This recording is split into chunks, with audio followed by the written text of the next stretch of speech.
ਵਿਗਾੜ। ਹੁਣ ਆਦਮ ਤੇ ਹਵਾ ਯਾਨੀ ਉਹਦਾ ਸਾਥੀ ਜਿਹੜਾ ਰੱਬ ਨੇ ਆਦਮ ਲਈ ਬਣਾਇਆ ਸੀ, ਉਸ ਬਾਗ ਵਿੱਚ ਰਹਿਣ ਲੱਗ ਪਏ। ਉਹ ਬੜੇ ਹੀ ਖੁਸ਼ ਸਨ, ਇਸ ਲਈ ਕਿ ਉਸ ਬਾਗ ਵਿੱਚ ਕੋਈ ਕਮੀ ਨਹੀਂ ਸੀ। ਹਰ ਸ਼ੈ ਬੜੀ ਸੋਹਣੀ ਸੀ ਤੇ ਸਭ ਤੋਂ ਚੰਗੀ ਗੱਲ ਇਹ ਸੀ ਕਿ ਰੱਬ ਠੰਡੇ ਵੇਲੇ ਉਸ ਬਾਗ ਵਿੱਚ ਆਂਦਾ ਸੀ ਤੇ ਇਸ ਤਰ੍ਹਾਂ ਆਦਮ ਤੇ ਹਵਾ ਦੀ ਰੱਬ ਨਾਲ ਗੱਲਬਾਤ ਹੁੰਦੀ ਰਹਿੰਦੀ ਸੀ।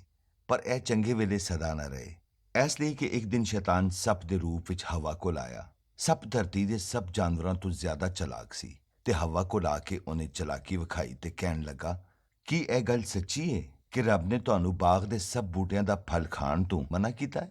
ਹਵਾ ਨੇ ਜਵਾਬ ਦਿੱਤਾ, ਇੰਜ ਦੀ ਤੇ ਕੋਈ ਗੱਲ ਨਹੀਂ। ਅਸੀਂ ਸਾਰੇ ਫਲ ਖਾਂਦੇ ਹਾਂ, ਪਰ ਅੱਛਾਈ ਤੇ ਬੁਰਾਈ ਦੀ ਪਛਾਣ ਦੇ ਦਰਖਤ ਦਾ ਫਲ ਨਹੀਂ ਖਾਂਦੇ।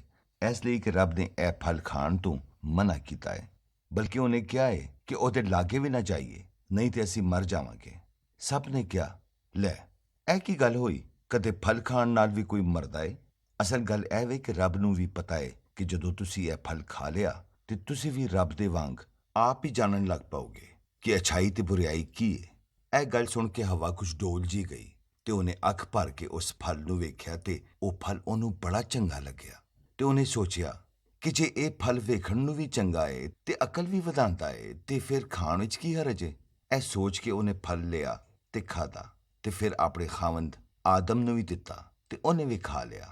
ਫਿਰ ਫਲ ਖਾਂਦਿਆਂ ਹੀ ਉਹਨਾਂ ਨੂੰ ਸਭ ਕੁਝ ਅਜੀਬ ਜਿਹਾ ਲੱਗਣ ਲੱਗ ਪਿਆ ਤੇ ਪਹਿਲੀ ਵਾਰੀ ਉਹਨਾਂ ਨੇ ਇੱਕ ਦੂਜੇ ਤੋਂ ਸ਼ਰਮ ਮਹਿਸੂਸ ਕੀਤੀ।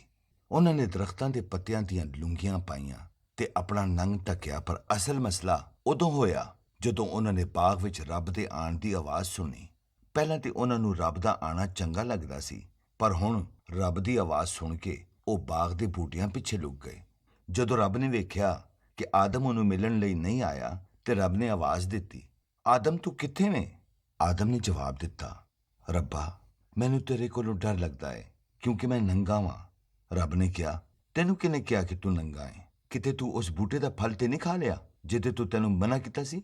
ਆਦਮ ਨੇ ਜਵਾਬ ਦਿੱਤਾ, ਰੱਬ ਮੈਂ ਤੇ ਉਹ ਫਲ ਨਹੀਂ ਸੀ ਖਾਣਾ, ਪਰ ਉਹ ਔਰਤ ਜਿਹੜੀ ਤੂੰ ਮੇਰੇ ਨਾਲ ਰੱਖੀ ਏ ਉਹਨੇ ਮੈਨੂੰ ਦਿੱਤਾ ਤੇ ਮੈਂ ਖਾ ਲਿਆ। ਰੱਬ ਨੇ ਹਵਾ ਨੂੰ ਪੁੱਛਿਆ, ਤੂੰ ਇਹ ਕੀ ਕੀਤਾ ਹੈ? ਤੇ ਉਹ ਕਹਿਣ ਲੱਗੀ, ਸੱਪ ਨੇ ਮੈਨੂੰ ਚੱਕਰ ਦਿੱਤਾ ਤੇ ਉਹਦੀਆਂ ਗੱਲਾਂ ਵਿੱਚ ਆ ਕੇ ਮੈਂ ਇਹ ਫਲ ਖਾਦਾ। ਰੱਬ ਇਸ ਗੱਲ ਤੋਂ ਬੜਾ ਨਾਰਾਜ਼ ਹੋਇਆ ਤੇ ਉਹਨੇ ਇਹਨਾਂ ਤਿੰਨਾਂ ਨੂੰ ਸਜ਼ਾ ਸੁਣਾਈ। ਸੱਪ ਨੂੰ ਕਿਹਾ, ਤੂੰ ਸਾਰੇ ਜਾਨਵਰਾਂ ਵਿੱਚੋਂ ਲਾਂਤੀ ਹੈ। ਤੂੰ ਢਿੱਡ ਭਰਨੇ ਟੁਰੇਂਗਾ ਤੇ ਮਿੱਟੀ ਖਾਵੇਂਗਾ। ਤੇਰੀ ਨਸਲ ਤੇ ਔਰਤ ਦੀ ਨਸਲ ਵਿੱਚ ਸਦਾ ਤੀਕਰ ਵੈਰ ਰਵੇਗਾ।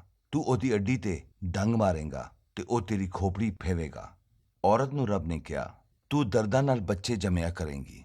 ਰੱਬ ਨੇ ਆਦਮ ਨੂੰ ਵੀ ਸਜ਼ਾ ਦਿੱਤੀ ਤੇ ਕਿਹਾ, ਤੂੰ ਉਹੀ ਕੰਮ ਕੀਤਾ ਜਿਹਦੇ ਤੋਂ ਮੈਂ ਤੈਨੂੰ ਮਨਾ ਕੀਤਾ ਸੀ। ਇਸ ਲਈ ਇਹ ਧਰਤੀ ਹੁਣ ਪਹਿਲਾਂ ਵਰਗੀ ਚੰਗੀ ਨਹੀਂ ਰਹੇਗੀ। ਇਹਦੀ ਪੈਦਾਵਾਰ ਲੈਣ ਲਈ ਤੇ ਆਪਣਾ ਢਿੱਡ ਭਰਨ ਲਈ ਤੂੰ ਆਪਣੇ ਮੂੰਹ ਦੇ ਪਸੀਨੇ ਦੀ ਰੋਟੀ ਖਾਵੇਂਗਾ ਤੇ ਇਹ ਕੁਝ ਕਰਦਿਆਂ ਕਰਦਿਆਂ ਤੂੰ ਮਿੱਟੀ ਹੋ ਜਾਵੇਂਗਾ, ਇਸ ਲਈ ਕਿ ਤੂੰ ਮਿੱਟੀ ਚੋਂ ਕੱਢਿਆ ਗਿਆ ਹੈ। ਰੱਬ ਆਪਣੀ ਗੱਲ ਦਾ ਪੱਕਾ ਹੈ। ਜਿਹੜੀ ਗੱਲ ਉਹਨੇ ਆਦਮ ਨੂੰ ਕਹੀ ਸੀ ਕਿ ਜੇ ਤੂੰ ਅੱਛਾਈ ਤੇ ਬੁਰਾਈ ਦੀ ਪਛਾਣ ਦੇ ਦਰਖਤ ਵਿੱਚੋਂ ਖਾਦਾ ਤੂੰ ਮਰ ਜਾਵੇਂਗਾ, ਉਹੀ ਗੱਲ ਪੂਰੀ ਹੋਈ। ਰੱਬ ਨੇ ਆਦਮ ਤੇ ਹਵਾ ਨੂੰ ਬਾਗ ਵਿੱਚੋਂ ਕੱਢ ਦਿੱਤਾ ਤੇ ਉਹਨਾਂ ਦੇ ਦਾਖਲੇ ਤੇ ਪਾਬੰਦੀ ਲਾ ਦਿੱਤੀ ਤਾਂ ਕਿ ਉਹ ਹਯਾਤੀ ਦੇ ਦਰਖਤ ਦਾ ਫਲ ਨਾ ਖਾ ਸਕਣ। ਉਹ ਹਯਾਤੀ ਦੇ ਦਰਖਤ ਤੋਂ ਦੂਰ ਹੋ ਕੇ ਮੌਤ ਦੇ ਕਬਜ਼ੇ ਵਿੱਚ ਚਲੇ ਗਏ ਤੇ ਹਰ ਗੁਜ਼ਰਦਾ ਦਿਹਾੜਾ ਉਹਨਾਂ ਨੂੰ ਕਮਜ਼ੋਰ ਤੇ ਮੌਤ ਦੇ ਹੋਰ ਨੇੜੇ ਕਰਦਾ ਚਲਾ ਗਿਆ।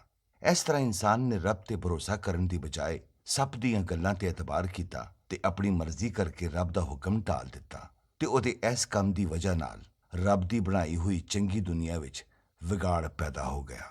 ਤੇ ਸਭ ਤੋਂ ਭੈੜੀ ਗੱਲ ਇਹ ਹੋਈ ਕਿ ਉਹ ਰਿਸ਼ਤਾ ਜਿਹੜਾ ਇਨਸਾਨ ਦਾ ਰੱਬ ਦੇ ਨਾਲ ਸੀ ਉਹ ਟੁੱਟ ਗਿਆ।